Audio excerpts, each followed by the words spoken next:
Looks about the same, so Dr. Wild sent me a picture.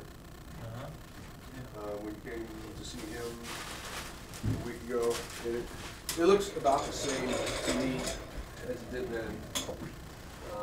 He's here, I'm gonna have him stop in and take a look also, and I think it looks about the same. All the tissue is healthy, nothing necrotic, no bad stuff that I can squeeze out that's not being drained. But those two little holes don't look terribly active, you know, in terms of wanting to close down. Fine line between overstuffing to the point where you keep everything open and understuffing to the point where things close down prematurely. So you gotta kind of play with it to get it right. I think we need to start erring on the side of understuffing for the time being and trying to get things closed down. So we're sticking a wick in there, essentially, hooking that up to suction and trying to get this thing to start to seal down using one hole, not two, and see if we get those things to grow in. There may come a time where it makes sense to stop the wound back altogether. We'd like to see a little bit less fluid output and smaller holes or less mobile tissue in there. It's still, you know,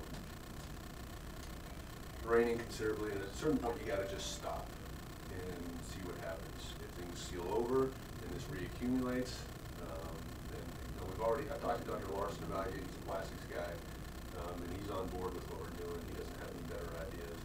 But at a certain point, if you have persistent drainage and we can't stop it, and the holes aren't sealing out, we may want to go in, rough it up again, close it down, and hope for the best, and hope that it seals over. You may end up with a reaccumulation of this MRSA type tissue.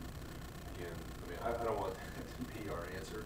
I'd like to continue to stick a wick in there for an extended period of time and just get this thing to close down. And that can't happen. But I think we might need to be a little bit less aggressive in the packing. We want that hole to stay open, but we can't keep re-inflating this space with that packing tissue. We need those two surfaces to start opposing each other and potentially scarring down stuff. Yeah. It looks okay though, it doesn't look infected. Well, that was one of my main concerns, was how red is it around the tip, around the edges of where it's cutting it. It doesn't look like the kind of skin that's chomping at the bit to heal, but I don't even care if it heals those holes. I'd like to see it scarring from the surface, have two little areas of what we call granulation tissue puckering there. We do a little bit of silver nitrate to get that to scar in, but having those two holes, the skin looks intact. It's not dead, it's not infected, it's just there. But it needs to scar down, and this is tough for you, I'm sure, going through this every day. It would just be really nice to get some kind of positive result. Progress, yeah. You know? Well, is the absence of negative a positive? You don't have an infection. The skin looks intact. There's no further necrosis or death or infection.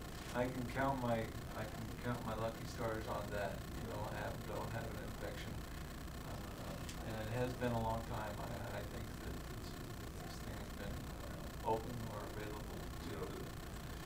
Yeah, I'll tell you though, just about any space in the body that can develop an epithelium that is a superficial covering and can drain, can usually defend itself against infection.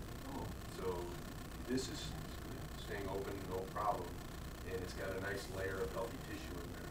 So I think hopefully that's not something we're going to have to deal with. Now if it seals off and stuff can collect, that makes it harder.